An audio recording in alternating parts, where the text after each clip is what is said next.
안녕하세요, 여러분. 오늘 다룰 내용은 진짜 흥미롭습니다. 우리가 매일 밥을 먹고 요리를 하는 평범한 주방, 이곳을 완벽한 과학 실험실로 탈바꿈시켜 볼 거거든요. 복잡하게만 느껴졌던 식품 및 조리 원리, 오늘 이 해설 하나로 아주 명쾌하게 끝내드리겠습니다. 독학사 2단계 가정학 시험을 준비하시는 분들께는 그야말로 핵심을 찌르는 족집게의 시간이 될 거고요. 그냥 요리를 좋아하시는 분들께도 이래서 그랬구나 하는 깨달음의 연속이 될 겁니다. 자, 식재료가 어떤 과학적 마법을 거쳐 맛있는 요리가 되는지 그 비밀을 파헤쳐볼까요? 오늘 우리가 함께 살펴볼 전체적인 흐름입니다. 첫 번째 미시적 구성 요소부터 시작해서 색상 변화, 열을 가했을 때의 변형, 맛을 평가하는 방법, 그리고 마지막으로 음식을 오래 보관하는 저장의 과학까지 식재료의 처음과 끝을 쭉 따라가 보겠습니다. 자, 첫 번째 챕터입니다. 먼저 아주 작디 작은 미시적인 세계로 돋보기를 들이대 볼게요. 수분, 탄수화물, 단백질, 비타민에 대해 알아보겠습니다. 이 부분에서 무조건 하나만 머릿속에 넣어야 한다면 고민할 것도 없이 바로 수분 활성도입니다. 줄여서 AW라고 부르는데요. 음식이 상하는 걸 막으려면 이 수분 활성도를 낮추는 게 절대적인 핵심입니다. 원리는 아주 간단해요. 미생물도 살려면 물을 마셔야 하는데 미생물이 마실 수 있는 물 자체를 차단해 버리는 겁니다. 그럼 알아서 굶어 죽겠죠? 이걸 좀 더 현실적으로 비유해 볼게요. 식품 속 수분에는 크게 두 가지가 있습니다. 자유수는 진짜 여기저기 돌아다니기 좋아하는 파티광이에요. 용매로 작용하면서 미생물들이랑 엄청 활발하게 놀아납니다. 반면에 결합수는 완전 내향적인 집돌이에요. 식품 성분이랑 너무 꽉 껴안고 있어서 심지어 영하 20도의 강추위가 와도 절대 얼지 않고 고집스럽게 자기 자리를 지킵니다. 당연히 미생물들이 건드릴 수도 없죠. 다음은 단백질 쪽인데요. 등전점이라는 말 들어보셨죠? 엄청 딱딱하고 재미없는 화학 용어 같지만 사실 여러분이 며칠 전에 드셨을 된장찌개 속 두부의 탄생 비밀이 바로 여기 있습니다. 단백질이 정기적으로 플러스나 마이너스 성질을 띠다가 그 순수한 전하가 정확히 0이 되는 마법 같은 pH 지점이 있어요.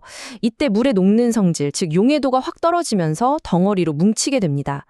콩 단백질이 이렇게 엉겨붙어 침전되는 현상, 그게 바로 두부를 만드는 원리인 거죠. 비타민 파트로 오면 꼭 등장하는 라이벌 구도가 있습니다. 바로 니아신과 비타민 C예요. 니아신은 그냥 천하무적 탱크라고 생각하시면 됩니다. 열에 엄청나게 안정적이어서 팔팔 끓이고 볶아도 끄떡없어요. 반대로 비타민 C는 완전 유리멘탈 그 자체입니다.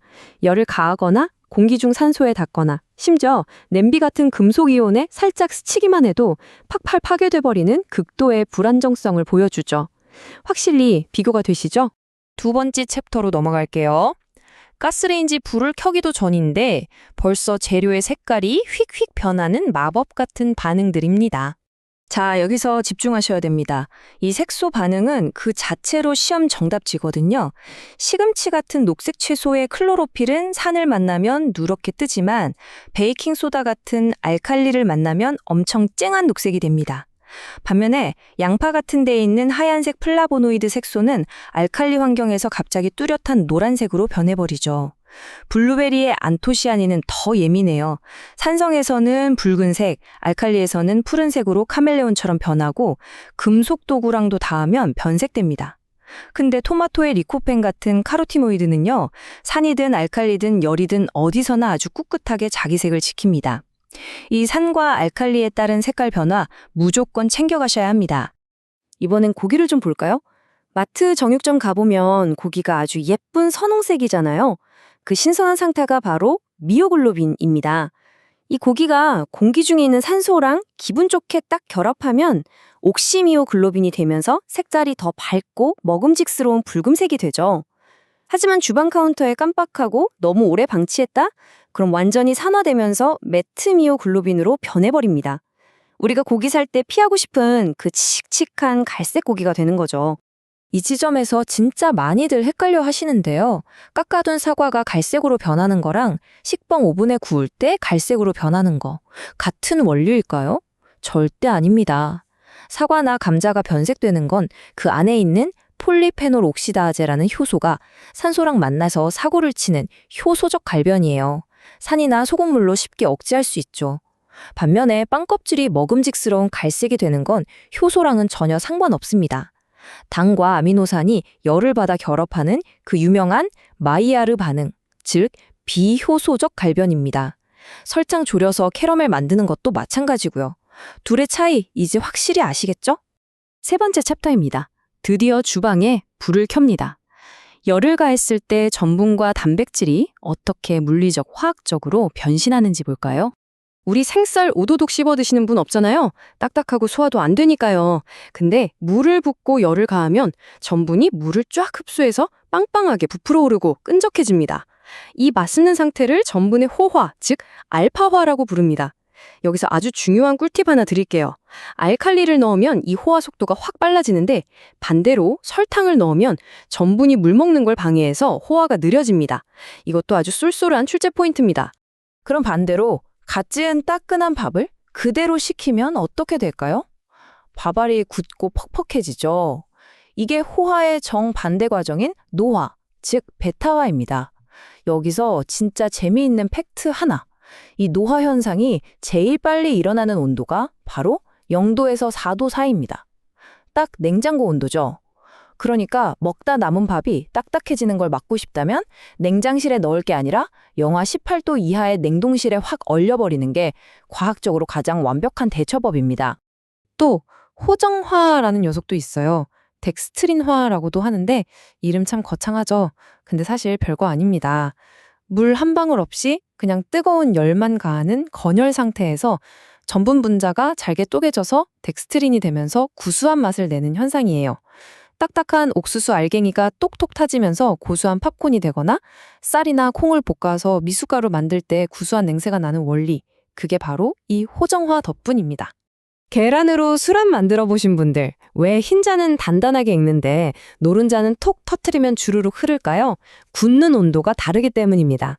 흰자는 60에서 65도라는 비교적 낮은 온도에서부터 응고를 시작하지만 노른자는 65에서 70도는 되어야 굳기 시작하거든요. 참고로 여기에 설탕이나 지방이 섞이면 응고되는 온도가 올라가서 굳는 데 시간이 더 걸리고요. 소금이나 식초 같은 산이 들어가면 온도가 낮아져서 훨씬 빠르고 단단하게 굳습니다. 자, 여기서 실생활 주방 꿀팁이자 시험 핵심 포인트 몇 가지 빠르게 치고 갈게요. 고기 부드럽게 만들고 싶다? 파인애플의 파파인, 무화과의 피신, 키위의 브로멜라인 같은 단백질 분해 효소를 쓰면 직방입니다. 생선 비린내 뺄 때는요.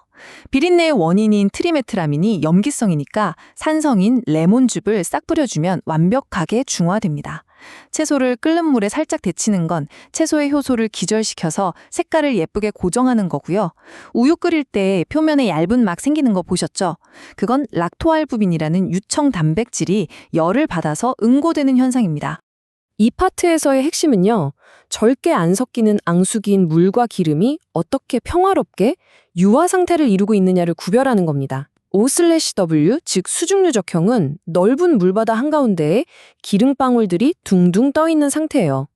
우유나 마요네즈가 딱 이렇죠. 반대로 W/O, 유중수적형은 광활한 기름바다 속에 아주 작은 물방울들이 갇혀있는 형태입니다. 버터나 마가린을 생각하시면 완벽해요. 이 두 가지 차이와 대표적인 식품들 꼭 매칭해서 기억해 두세요. 네 번째 챕터. 열심히 요리했으니 이제 맛을 평가해 봐야겠죠? 식품의 특성을 과학적으로 측정하는 관능평가 방법입니다. 관능평가라고 해서 그냥 맛있네 하고 끝나는 게 아닙니다. 누가 어떤 목적으로 하느냐에 따라 완전히 달라지거든요. A와 B, 두 시료가 서로 다른지 같은지 구별만 하는 단순한 차이식별 검사가 있고요. 맛과 향에 고도로 훈련된 전문가들이 모여서 단맛 강도 5점, 짠맛 3점, 바삭함 4점, 이렇게 객관적인 수치로 뽑아내는 묘사 분석이 있습니다. 반면에 기호도 검사는 달라요. 일반 소비자들이 난 이게 제일 좋아! 라며 철저하게 주관적인 호불호로 점수나 순위를 매기는 방식입니다. 훈련된 전문가의 객관적 분석과 대중의 주관적인 선호도, 이 차이를 명확히 분리해 두세요. 자, 어느새 마지막 5번째 챕터네요. 기껏 만든 맛있는 음식, 오래오래 신선하게 잘 보관해야겠죠? 식품 저장의 과학입니다. 고기나 생선 얼릴 때 냉동실에 넣으면 다 똑같이 어는 줄 아셨죠? 속도가 생명입니다. 천천히 얼리는 완만 냉동을 하면 식품 속에 거대한 얼음 덩어리가 생겨요. 그럼 나중에 해동할 때 얼음이 녹으면서 찢어진 세포 사이로 육즙과 수분이 줄줄 흐르는 드립 현상이 생깁니다. 맛이 다 빠져나가는 거죠. 반면 초저온에서 순식간에 얼리는 급속 냉동은 얼음 결정을 아주 미세하게 만들어서 세포 구조를 원래대로 보존합니다. 해동에도 드립이 거의 안 생기죠. 시험에서 드립 손실이 적고 좋은 냉동법을 묻는다면 무조건 급속 냉동이 정답입니다. 냉동 말고도 저장 기술은 꽤 다양하고 정교합니다. 우리가 1년 내내 아삭한 사과를 먹을 수 있는 비결, 바로 CA 저장 덕분인데요. 창고 안에 산소는 확 줄이고 이산화탄소는 높여서 과일이 아예 숨을 못 쉬고 잠들게 만드는 기술입니다. 훈연은 나무 연기로 기막힌 풍미도 입히면서 연기 속 항균 물질로 보존 기간을 늘리는 방법이죠. 그리고 마지막 절임. 여기서 아주 기가 막힌 연결고리가 나옵니다. 음식에 소금이나 설탕을 왕창 넣으면 어떻게 되죠? 미생물이 쓸 수 있는 수분을 싹 뺏어와서 수분 활성도를 극적으로 낮추게 됩니다. 네, 맞습니다. 우리가 오늘 맨 처음에 배웠던 그 원리가 저장법에 그대로 이어지는 겁니다.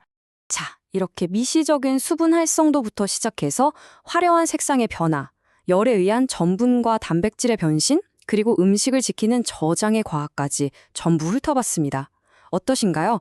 오늘 배운 내용들을 머릿속에 잘 연결해 두신다면 당장 다가오는 시험은 물론이고 오늘 저녁 주방에 들어갔을 때 식재료들이 전혀 새롭게 보일 겁니다. 다음번에 프라이팬을 잡을 때 여러분은 그저 텍스트로 된 레시피만 수동적으로 따라하는 분이 되실 건가요? 아니면 수분과 열, 효소의 반응을 완벽하게 통제하고 지휘하는 멋진 주방의 과학자가 되실 건가요? 지금까지 여러분의 지적 호기심을 100% 채워드리는 해설이었습니다. 함께 해주셔서 감사합니다.